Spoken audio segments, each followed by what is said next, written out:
Hey, Rick, Happy New Year. Happy New Year to you, Megan. How's it going? New year, new problems, Rick. That's all I have to say.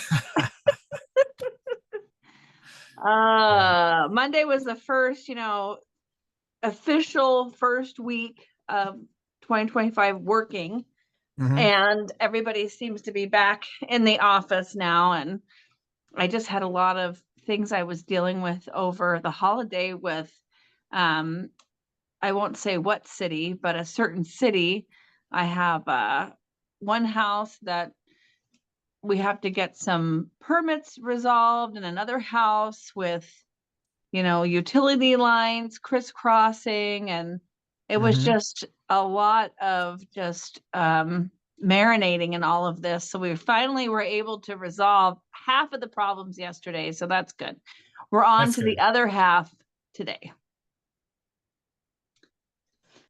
That's all we Well, can like I do. say, different year, same stuff, right? One foot in front of the other. That's right. Well, that's Oh we're my off to a good gosh. start, I think. So, Well, we are here today to discuss a very popular question that we hmm are asked. I'm asked it at least once a week. I'm sure you're asked it at least 50 times a week.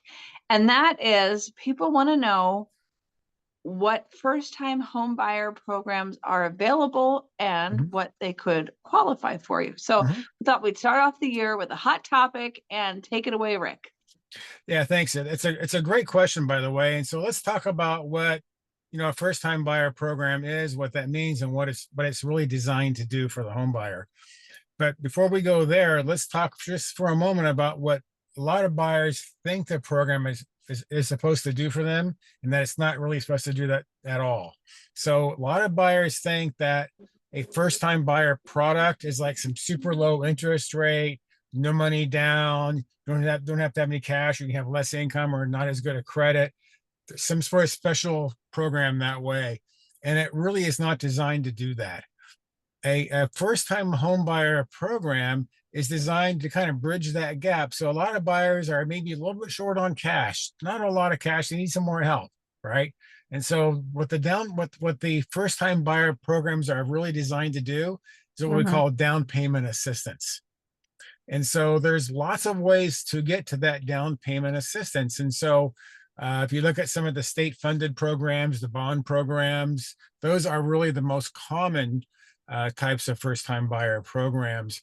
And what they will typically do is give you a loan in some cases, or maybe sometimes a grant to help you with some of that down payment or closing cost money.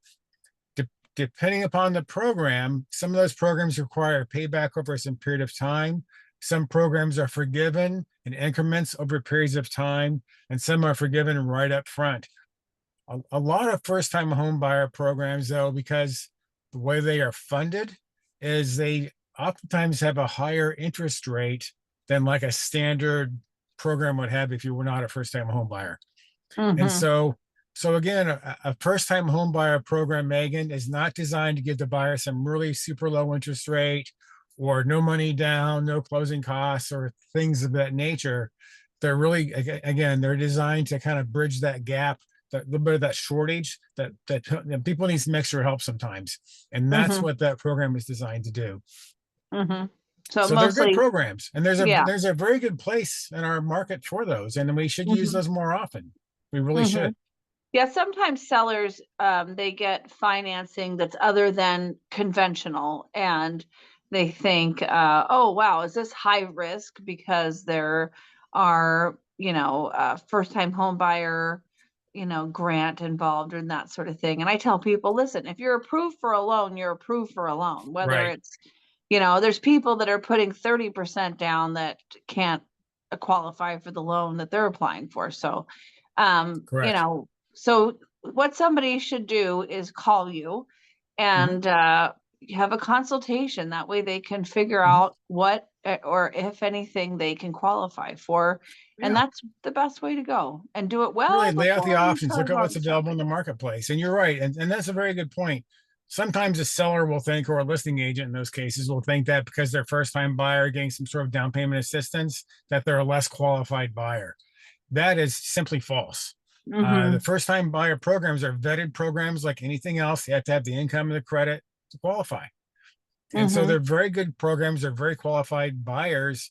And so those loan programs do not change the structure of an offer or how well that buyer can perform. And then to your point as well, oftentimes these buyers with very low down payments, first time buyer down payment assistance, they're more qualified, more able to close than a buyer that's got 25, 30, 40% down payment. And so a big down payment does not mean, oh yeah, no problem, you're good to go. Look, we can both attest that we've had buyers with huge down payments, and it's a tough deal from the beginning to end to get it closed. They're not always easy. And so it's important to know that, listen, I think we've got to give first time buyers a better shot. I think overall the market has to stop, ignoring. I do think sometimes first time home buyers with low down payments are kind of ignored by home sellers. They think, well, I want the buyer with 20% down, they're more qualified. That's false. That's false. Let's not do that to home buyers. Right. Yeah. Yeah. And so let's look at every opportunity and give these buyers a fair chance at owning a home. Agreed. Agreed. I know, as long as the buyer looks like they're qualified and the loan officer sounds competent and communicative and all this kind of stuff, it's like, yeah, let's do this. So good. Well, that would be a good way for somebody to start off the year, is just to schedule a consultation with you. And it's like, you don't have to be ready to buy right now. It could be a 3 month down the road thing, or plan. have a game plan. You're getting a bunch of gift money or something. You should have a game plan for that, or whatever your situation is. So. Right. And, right now we talked about this earlier today. I have a program right now that's not really well known yet because it's not funded by the state. It's not a bond program, but it's very unique. And here's what it is. It's a $15,000 grant that the buyer can use toward closing costs. So buyer can do it, for example, an FHA loan, FHA purchase, 3.5% down payment, very small down payment. And they get $15,000 grant to use toward closing costs. Well, so what does that mean? That means that grant, that they get the money at closing, and the day they close escrow and take title to that property, that grant is forgiven. It's wiped out, it's wiped clean. They don't owe it. I love it. They don't owe that money anymore. So it's a true grant that's forgiven at close of escrow. And so those are the types of things I think that we need to have buyers be more aware, because if they don't use that program, they're literally walking away from $15,000 in cash. Right. Exactly. Nobody wants to do that. Right. Especially with no obligation to pay it back. That's correct. Cool stuff. Well, thank you, Rick. Thank you for sharing. And here's to a healthy, successful 2025. Yeah, thanks. Likewise. I'm excited about this year. I think it's a great year for us in the business, and super excited. Thanks, Meghan. I know. I'm excited because there's a lot more houses on the market. There are. And when there are a lot more houses on the market, we've been talking about this since 2020. When there's a lot more houses on the market, everybody can take a deep cleansing breath and make a game plan and not have to feel so reactive to everything.